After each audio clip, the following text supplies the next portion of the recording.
Mahomes? Really? To invoke the name of Patrick. I don't see any similarities. Whew. Zero, zilch similarities. Because they've given Patrick Mahomes the keys. It says, okay, go drive this car. He didn't even have a driver's license. And they brought him a brand new Ferrari and said, go take off, son. Because you look at the weapons that he has, Skip, that's what they turned over to him. He had a Kelsey. He had a Tyreek Hill. And they said, hey, just throw the ball all over the yard. Do what you do, son. He did win a Super Bowl, and he did win an MVP. Okay. He said, he reminded, okay, Brock Purdy in his first, he is 4-0, 8 touchdowns, 2 interceptions, 920 yards. Patrick Mahomes, through his first 4 games in 2018, he was 4-0, 14 touchdowns, 0 picks, 1,200 yards. Skip, there's no similarities between these two guys, and I get it. But the hyperbole, look, the guy's playing well. And I did not, and basically, everybody's been talking, we didn't think the guy could do this at this level for this length of time. Now, he's going to have to carry it on. But to try to say, like, he reminds you of Patrick Mahomes, what?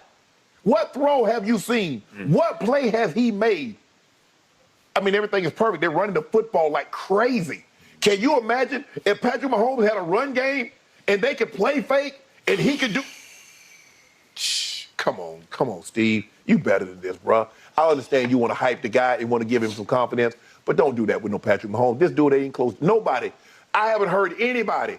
And I ain't seen no tweets. I ain't seen no sports network ever mention Purdy and Mahomes. That's the first. Why would they? This is the first mention, and hopefully the last mention, that Purdy and Mahomes, unless they both make the Super Bowl, and then they'll be up there talking to each other. But other than that, Skip, there should be no conversation, no correlation between these two players. I want to preface everything I'm about to say with, I love watching Steve Young on television. When he speaks, I listen. He has brilliance to him. He's almost above it all with his view. He almost looks down on the game with this wisdom from above that reminds me a bit of his mentor, who I was very close with, the great, late Bill Walsh. But this loses me because it's unfair to this kid, and he's just this kid. Right. And he got thrust into the fire, and it's a raging fire because his defense is the best in football. Right. And his play caller and his run game, you can argue, best in football. Yes. And he's got to hold up his end of the bargain after being picked the last pick in the draft, right. Mr. Irrelevant. And I don't envy him, but now I envy him even less because Steve went Luke Skywalker on him. He's got the Force. The Force is with him. Right. Meaning he's got this uncommon poise and feel for playing the position. What has he played, 4 games? 4 games. 4 games. Come on now.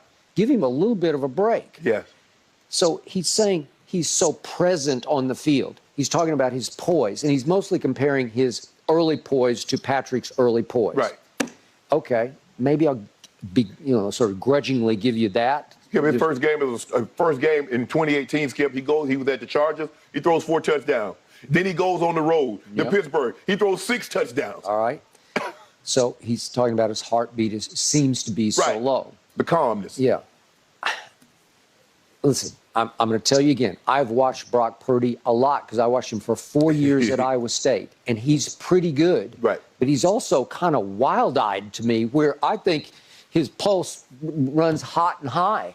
His RPM is hot and high, where in the end, like the last quotes from Steve Young are about, the best thing is that Kyle now feels a little bit unleashed and can push the boundaries here, that in the biggest moments that Kyle can lean in rather than stay neutral and lean back with this kid quarterback. He's saying to give him what you're talking about, to give him the keys. No. Go ahead and give him the keys. That ain't happening. Okay, well, trust me on this.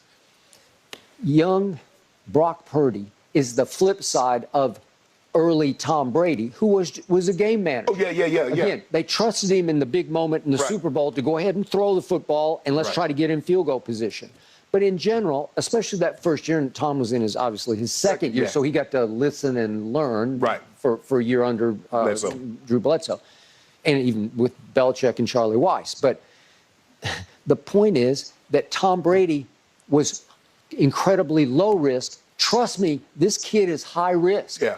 And he's been getting away with things that given what Steve said here about Now you're going to unleash. Okay, good luck with that. That ain't because, happening. hey, I watched that Raider game the other day. He threw 3 balls that could have been picked, and only one was. Right. Okay, one before that. He threw 3 other balls that could have been picked. Yes. And I'm like, whoa. Yeah.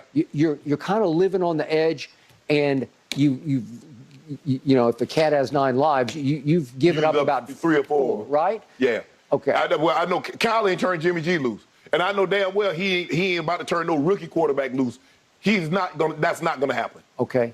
He's not low risk, medium reward. He's higher risk, and they've been getting high reward, Yes, like you said. Those numbers say high reward. No risk and no biscuit. Yeah. Okay. So that's the way. But you want to do that with a rookie quarterback? But look at what Christian McCaffrey's doing. They're running the air out of the ball. Skip. It's I unbelievable. mean, let's not pretend like they're not running the ball for 130, 140, 150 yards a game. I told you, if he had started this year in San Francisco, he'd be right in the middle of the MVP conversation. I totally agree. He might I totally be. agree. Yes. Okay. Because he's probably going to be somewhere pretty close to 100 catches, and he's going to probably be 1,300 yards rushing. Okay. So you got all that going for you, but you also got all that going on your head. Yes. Where, man, the pressure on this kid, the only reason I don't think San Francisco is going to win the NFC is because of that kid. Right. No offense to him. It's just the circumstance. Rookie. Huh? What? You look at Ben Roethlisberger, and he was a rookie, and they lost to a veteran quarterback in Tom Brady. Okay. Tom came in there, and they played a perfect game. They coaxed Ben into a couple of interceptions. That Rodney Harrison took one back for like 85, 90 yards for a touchdown. He did. And that was the end of the ball game. All right. So I know Steve loves his 49ers. Yeah. He loves the legacy, the quarterback legacy. Yeah. And he wants to he wants to accept him to the point that the lineage continues. Right. Like he's seeing it. Unfortunately, there's another kid that I really like named Trey Lance, who's been nothing but hurt and hasn't gotten his shot, but this felt like a blessing from Steve Young that shocked me because what does it say about a Trey Lance? And I can't remember how much they gave up. It was like they gave up 2 first rounders. They gave up a bunch of other. They might have gave up 3 first rounders. Yeah, I think it was. Well, they gave up their future for Trey Lance, and I was good to go with that. They're your draft pick right there, Trey Lance. He got hurt the past 2 years. He ain't going nowhere. Because you're not going to be able to skip because you can't trade him for what you gave up to get him. No. And I believe they still love him. Yes, I do absolutely believe that. And he's not a lot, but he's bigger than Brock Purdy. He's faster than Brock Purdy. I believe he has a livelier arm than Brock Purdy. He has a livelier arm. He does. And in that run game, if you can figure out, you got to keep him healthy. And if he's just going to be, you got to keep himself healthy too. Okay. Well, but the point of if he can have a stretch of health, the run game will be even more devastating with him. At the command. Draft picks. Giving up draft picks for a player is just like anything. What could I resell it for? If I buy a car for $10 million, there better be some other buyers out there that wanted that car. Because if I want to get up off it and I'm the only fool that wanted to pay $10 million, then I'm stuck. Yep. So that's what you got with Trey Lance. Ain't nobody gonna give you no 3 first rounders for him.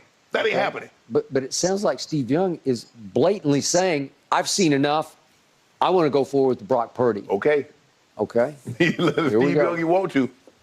Whew, man. I don't think Kyle and Mike see the same thing as Brock Purdy and Steve Young does. I don't either. Guys, my NFL on Fox crew has this game this weekend.